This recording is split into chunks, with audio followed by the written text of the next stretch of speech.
Some of you may have noticed a trend on the PGA Tour the last several seasons, and that is players choosing to switch to a mallet-style putter. Scotty Scheffler did it at Bay Hill last year where he went on to win. Then he came here to TPC Sawgrass and defended his player's title. He went on to win his second green jacket, the gold medal, the FedEx Cup title, and a few others on the way. Tonight, we take a look at blade versus mallet.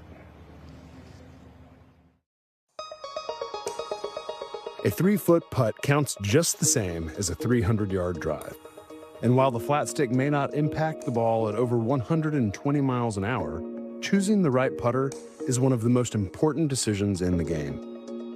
In order to use a blade putter, you have to be an incredible putter.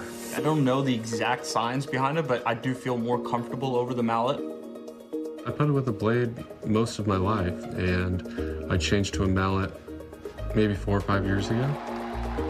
I grew up with a blade putter, and I switched to a mallet style in 2019. I always joke, if you use a blade and you start using a mallet, you can never go back to a blade. I love the way blade putters look. I wish I could putt with them, but they don't work with me. I kind of associate a blade with more like a Porsche. Every little move of the steering wheel, you kind of feel it. Versus a mallet is just kind of like, you know, a big Suburban, so you don't feel as much of the bumps and stuff like that. A smooth ride is exactly what players are looking for when it comes time to make putts under pressure. And over the history of the game, players have been willing to try anything to help the ball find the bottom of the cup. If you go back, you look at some of the old putter innovations from like old Tom Morris times. There's always been people innovating and trying to find different ways. When the 2-ball came out, that sort of ushered in a new era, more creativity. People felt like they could do more progressive things. Most mallets were fairly conventional, not extremely large. With Nick Faldo's win at the Masters, you really saw an explosion of that kind of small mallet-style putter. Everyone knows they need a forgiving driver. People would be surprised how their hit location on a putt may vary. As soon as you move off the center, you start to lose ball speed and you start to lose directional control. With mallets or higher MOI putters, just like with drivers, you can begin to overcome that.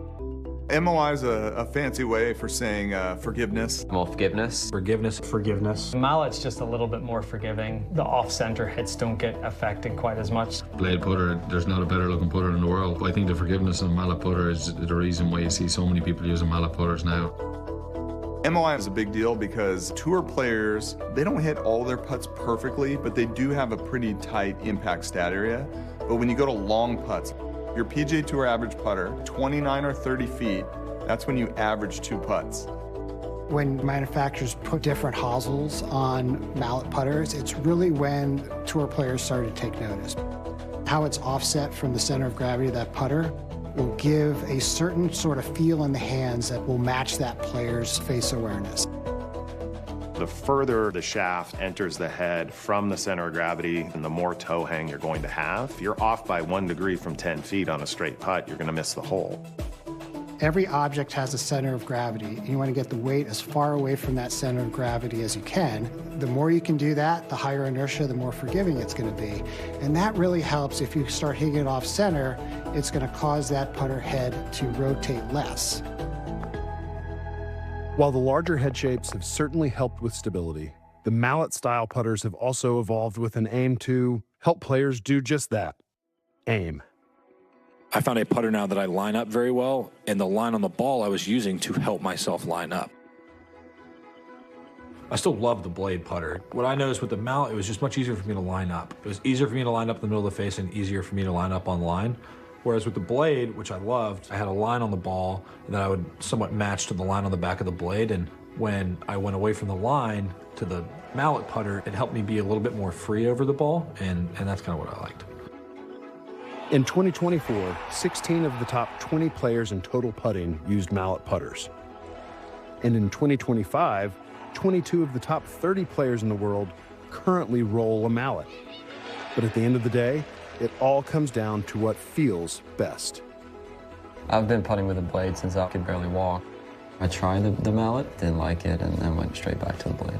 Just to go from a blade to a mallet is such a big difference. It gives your brain something different to look at and different to feel. The only thing I would say with a mallet is sometimes it can make you lazy. So sometimes at home I'll practice with the blade putter because I know that I got to make a good stroke with that putter to get the ball to go in the hole. And then when I go back to my mallet, it feels a little easier. I've gone to the blade because I just feel like I have more control. It's all a personal preference. If it sits down at the ground and gives you confidence, that's the only thing you can ask for.